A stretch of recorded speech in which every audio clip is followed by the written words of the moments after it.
In Parliament today, we talk about entrepreneurship, the hustle of entrepreneurship in our prime years. Is there a formula to it? I know I've been doing this for 12 years and I have a lot of expertise and wisdom to share, but I know that I'm also always open to learning. Lynn, you've been doing this for a couple of years. I know I'm ahead of you. You've started your entrepreneurship journey in your prime years. Sunset years, as you call them. Yes. Do you feel that it is daunting now? Is it easy for you? How are you snapping into this new venture life? I must say, when I decided to go for it, I didn't think it was daunting. It was all exciting, and I was ready to just do something different and new, because it was all very different and new. Because remember now, I came from first a teaching background, and then I came from working with my ex-husband in his corporate setup. And then I just ventured into entertainment and social. The new thing, what did we know about social media back then? What did we know about being a social media entrepreneur back then? And what did we know about, social media marketing? And it's a whole new generation. It's kind of for the new generation, or that's what people believe it to be. So now, I can't say it's overwhelmingly daunting, but it is from certain aspects, because I need it's a learning curve. It's so steep. It's completely foreign to me. But now I think I'm doing really well, So managing my own brands, managing Cairo's brands, working with brands. And remember now, I've never been in marketing. So I think it's equally exciting, but also daunting at the same time, because you have all these beautiful, young, curvaceous, model-like influences. And then there's glammy. So it's daunting from that perspective. I'm operating in a space that is kind of seen to be for a completely different generation. So you talk about these young, curvaceous influences. I've come from a sales and marketing background for 30 years. Yeah. They have always been there. Yeah. So that's not an excuse.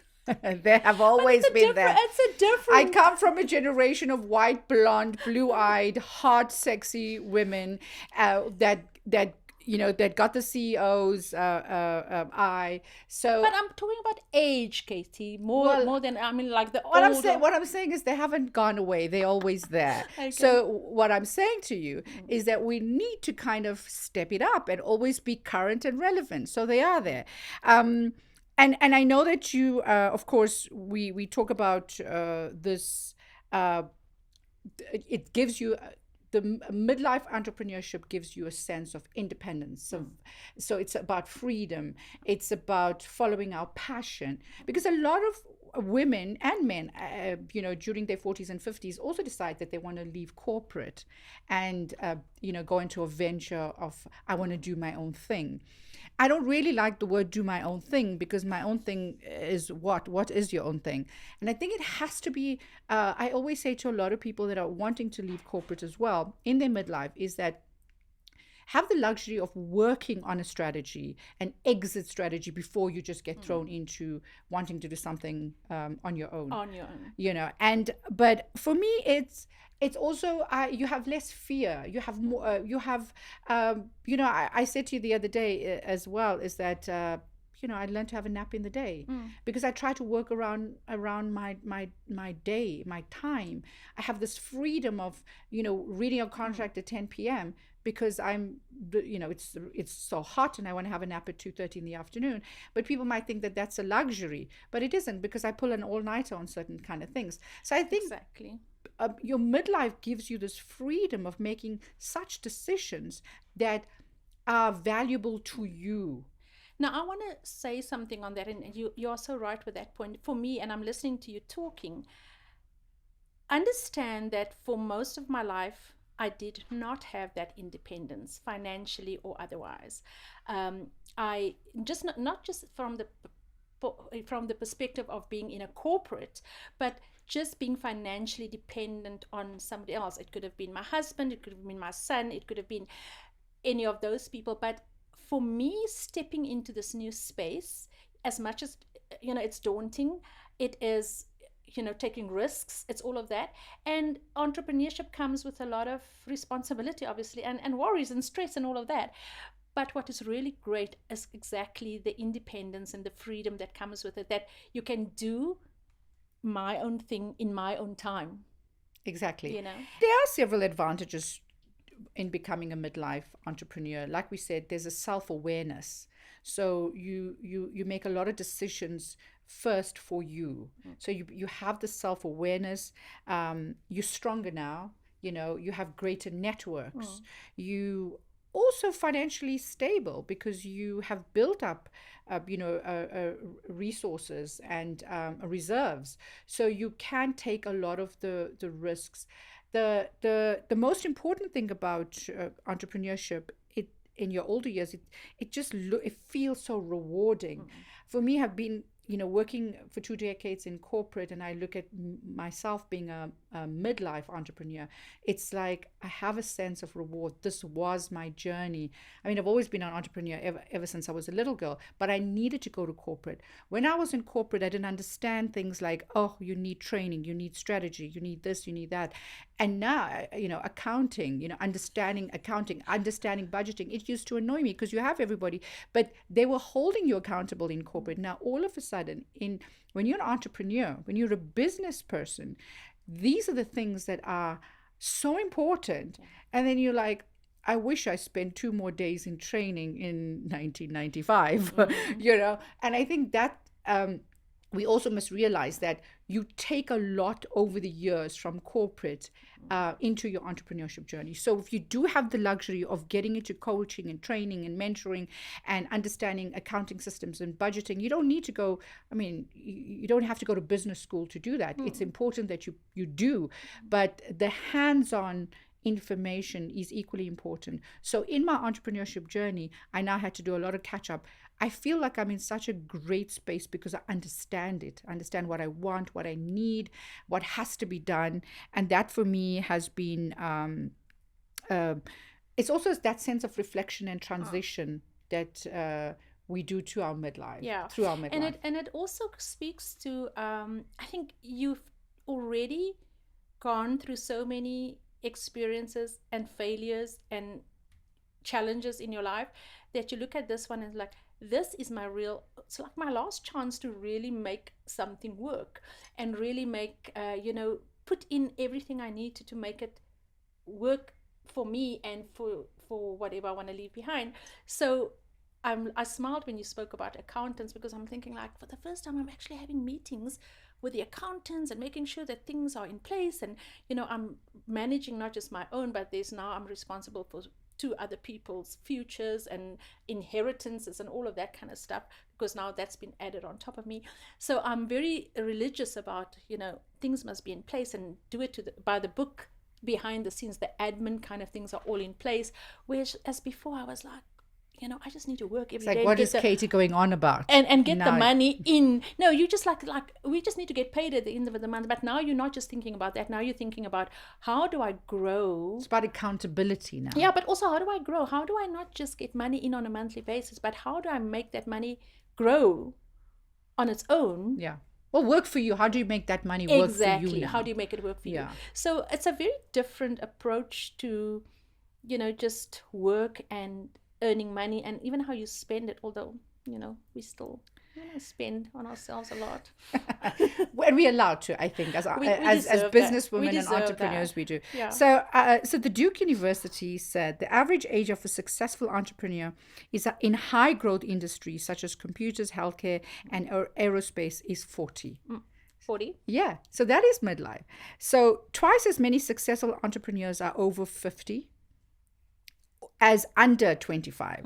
So the vast majority, so there's about 75% have more than 6 years of industry and experience, and half or more than 10 years when they create their startups.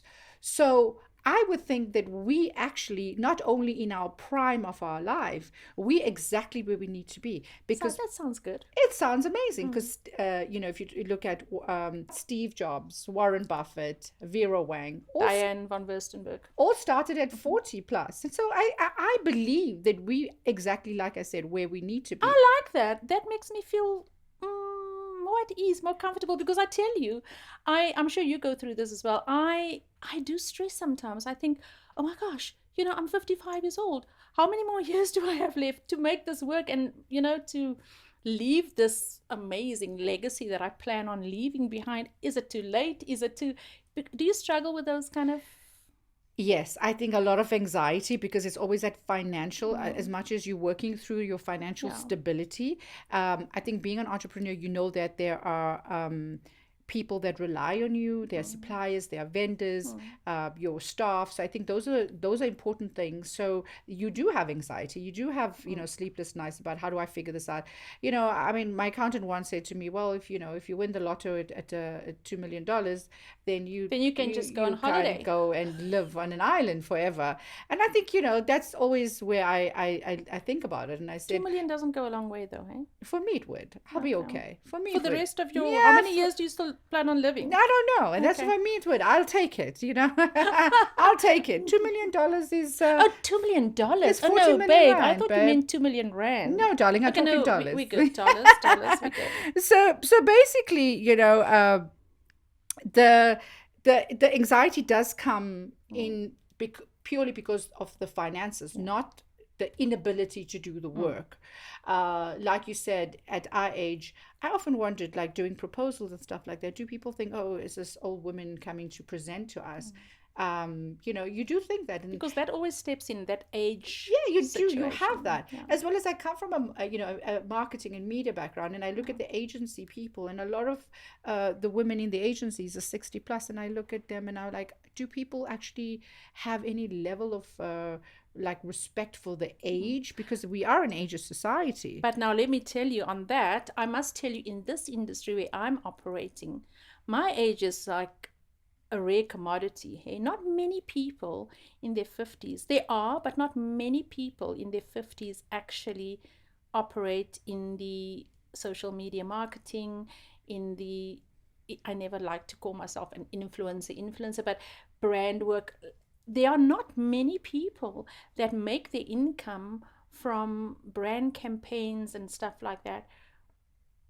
I mean, that's not the only thing I do, but but at this age, I mean, I also do the speaking engagements and all of that kind of thing. But there's a big chunk of my money that comes from brand campaigns. So I'm almost a rare commodity because of my age. Well, you are a rare commodity, that you are. However, I beg to defer on that one, because I think you and I have had this conversation about sustainability of that. Yeah. So you could be the one for now, but in a year from now could be somebody new. Absolutely. That comes, that has gray hair, that is... my gray is going to be nice. Do you know what I mean? So what I'm saying is that you also have to be on top of the game and not say, I am the only one that's currently there. Because somebody can come up. And I think I'm aware of that, but you also have to diversify, so you can't just have that. Exactly. So we have spoken about like write books and sustainability, public speaking, and podcasts and wellness. Podcasts are not making us money as yet, but it would be. This is outspoken owls. So for me, it's really like I said, I call where I am now the sunset years as, for me, and I believe this is where the magical money matters. Where the magical money is. What is the magical money? It's where I feel that it's all happening now for me. It sounds to me like you just I'm a unicorn. I am a unicorn. Well, I want this magical money. Well, what are we friends for? So there are things That's what friends are for. Yes. And the one thing I realized in my entrepreneurship is delegate like a boss. Literally, where there's always a temptation to want to be to want to do everything. I have, I've learned to delegate like a boss. Trust people, yes, have this eagle eye, over what needs to be done. Yeah. But also, I realize that I don't have that superpower. I can't be everywhere. So for me, it's important that I delegate the business, so that I also have time for myself, for my home, for myself, and then also giving trust to my team to know that they're allowed to figure things out. So for me, you need a team. Yes, you need a team. At this age, I mean, let's be honest, we are in our 50s. Yes. sunset years, mid 50s. You need to look after your health to keep this going. You need to have a good team to keep this going. You can't just do it by yourself No, it anymore. isn't. The other wisdom that I've picked up is that the calendar is sacred. I mean, I've learned to love technology. Technology has not been my my well, I've not been adverse to it, but it has also failed me sometimes. It's just because I'm just so impatient, you know. I mean, I currently love the digital calendars at the moment because they're a lifesaver, and I think for you as well, they're just a lifesaver for us, and it also allows us to pick and choose what we want to do, hopefully color coded, so that we kind of designate what is our personal and our professional life as well, which does help. So for me, the calendar is a game changer. As an elder As an elder. as an elder entrepreneur. Otherwise, back in the days, you just like have meetings and you remember it. Now, if it's not in your diary, you kind of forget. I know you panic. It causes you anxiety if you don't have your calendar in front of you. I have to have everything in there because also the memory is not that good anymore. Yeah, so I need to have everything in there. We do forget. I have walk your dog. So I think, that's important. And I also learned as an entrepreneur is celebrate the big wins and even the small wins. So for me, it's if I do my proposals and, it's 12 p.m. and I've sent it out of my inbox to my team, I know I've done it and I feel so good and I feel so proud of myself. And I'm like, hey, listen, I was productive today. So for me, those are the things like I pat myself on the back. And knowing that I have a lot of people that can do stuff for me, but there's stuff that I need to do. And when it goes out of my outbox, there's a sense of release. There's a sense of relief that actually I know that I was productive for the day. So for me, that is... I just wanted to say,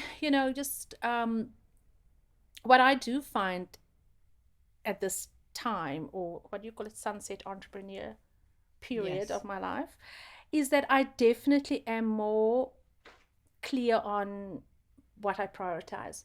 So if I think back, years back, I would take on whatever comes my way. And if there's something happening, you jump onto every single thing. Now I'm very clear about what serves me, what doesn't, what works for me, what is going to bring money, what is not going to bring money. Some things might not be financially viable exactly now, but you put your energy into it because you can see the vision of where it goes. Now, I'm sure entrepreneurs do that all the time. But I think for me, during this time now, I'm more clear about that. Whereas before, it was just like, let's load it on, let's try and do anything. And you're running around like crazy. Now I'm very more focused on where it's going. I think for me, it's never been a walk in the park. However, like you just said now, when I started this journey, I felt like it was a circus. It was like juggling balls. It was taking on everything because you want to be, you just want to be everywhere, and you don't want to miss an opportunity. That was exactly the thing. Yes, and I think now you select the opportunity. Absolutely, and if it what's meant for you will come your way. If it's not, it goes. And I think it's about finding the rhythm and grace in all of this, and the rhythm. And grace. So when I learn to find the rhythm and grace, I actually find peace within myself, and that I know that that I would equally be part of because I always feel that I'm a good human if I'm happy in a happy space, in a peaceful space. So that for me is how did I navigate the waters within the past 12 years of being an entrepreneur? So when I sometimes I look back and I was like, I've got to pat myself in the back. And I was like, there were things I wish I didn't do back in the days. But you know what? You can't only live your life with regret. There were lessons, but as much as there were lessons, there were also blessings as well. So I'm very grateful for my entrepreneurship journey. I'm very grateful for that renaissance of an entrepreneur. And I feel that when people look at me, they feel that I got my shit together. And the reason why I look like I got my shit together is because I also was open to learning and figuring things out and what worked and what doesn't work. So if I do look like I have my shit together, I do have my shit together. And you do absolutely. You know what I'm grateful for? I'm grateful for the fact that we're healthy, we are youthful, we are hungry still to pursue, new things during this time of our lives, because there are so many people that enter their 50s and might just look at life as, I've done it, we've been there, I'm not going to try new things. I think we're active, we're youthful, we exude life. And I think we should be grateful for that, because there are many people in our age group or age category that won't even go there. And I think we should almost challenge people, in this period of their life, over 40, over 50, going into their 60s, that life actually doesn't stop. Yeah. There's so much that we can still do. I think we should put out that challenge. Definitely. Come on, be an entrepreneur. Or even create a side hustle. So even if you're in a corporate, if you're in a corporate job, diversify your income. Literally have a side hustle which actually goes towards that as you get older, where we feel that we are, how do we financially sustain ourselves, and that does help when you have a side gig, as they say, or two or three in the side. I must use, can I just use, I'm just thinking of my sister now. My sister, yes. Trudy, and Trudy has been a teacher her entire life. We all come from a family of teachers, and Trudy has been a teacher. She was where are we now? Oh, did she turn? Trudy, she's telling your age. No, it's fine. She must just. Did you ask her permission? She must deal with it. No. She turned 51 this year. Was it 51 this year? Oh, I hope I've got it right. And she retired from teaching 2 years ago. Oh, I don't know. Anyway, so. And then she stayed at home for a while, and she's only ever been a teacher. So, and, women, I think when they get into their 50s and, you might look back on your life and think, she loved teaching. We all love teaching because we come from that family. But she has been at home for a couple of months, and then she decided, well, it's time to now go into something and find something for her, do my own thing. Now, she doesn't have to, because she has... she's married, and she's got a husband that's really successful, and he would take care of her and all of that. But she decided, and now remember, then she started researching. She went for a course. She decided she wants to make candles. And I thought to start off with, this would just be a little side at home kind of thing. But my sister has surprised me. I told her 2 days ago, I said, you know what, I'm so impressed. I'm so in awe of you, because she literally went for training. She's trained her people. She, she found a niche, like not just any candle, it's soy candles. She's very much about environmentally friendly and all of this kind of things, sustainability, all these buzzwords that we use. And she started this candle making business. And you know what? She taught herself everything. She used Google, she researched. This sounds like a punt for Trudy. Yeah, let us, but I'm telling you the story. I know, but Trudy, can we just send you a bill here? Trudy, we're billing you for this because this is free marketing, free advertising. But you know what? As you were talking, I was just thinking about it, and I thought how she now, in a couple of months, has built up this business, launched a website, did everything, and I'm just wow. And also you can see her, and it's professional, and you can see her passion in it. You can see the passion. And she's on social media. Yes, she's. I think it's beautiful. I know, and I'm definitely ordering some candles. Please tell her that. Can you just ask your people to send her the bill for this marketing? Trudy, we need to send you the bill for this shout out. Definitely, maybe we'll take them in candles. This is what I'm talking about. You know what I think? I just think people. What I was really thinking about is how easy it actually is these days with the availability of things like Instagram and Twitter and all of these things. People can start businesses, and like you say, it doesn't have to be your full-on, it can be a side hustle. While midlife entrepreneurs have unique advantages, like we've just spoken about Trudy and her candle business, they also they also face specific challenges. So basically, risk tolerance. Although financial stability can reduce the fear of failure, midlife entrepreneurs may still grapple with concerns about risking their savings and retirement. So Trudy does have the luxury of having, a partner, but somebody else would have, probably taken their retirement money, and risk tolerance is somebody you have to consider. You have to consider and manage the risks. Adaptability, adapting to new technologies and business models may be more challenging as we get older, because of course it's not all of us are familiar with the digital landscape. So I think we have to be, like I said, willingness to learn and embrace change, and also understand the competition that's out there. The most important thing that, like I said, I've learned is work-life balance. And I changed it to life-work balance as in my sunset years, in my golden years. In my silver disobedient years. It's really changing it to a life-work balance now. Because really, balancing is very having a balancing act is very demanding. And I think if you make that very clear boundaries, if you set the boundaries, you will avoid burnout. Because I know that I suffered burnout earlier this year, and I had to really rethink about the balance.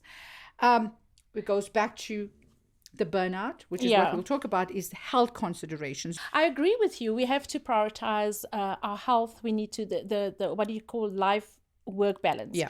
And that is really true for me as well, because you had your challenges this year. I had my health challenges this year, not even long ago. I don't think that was a challenge. I think that was a scare. That was a scare. No, but they were both. For both of us, they were actually scares. Yeah.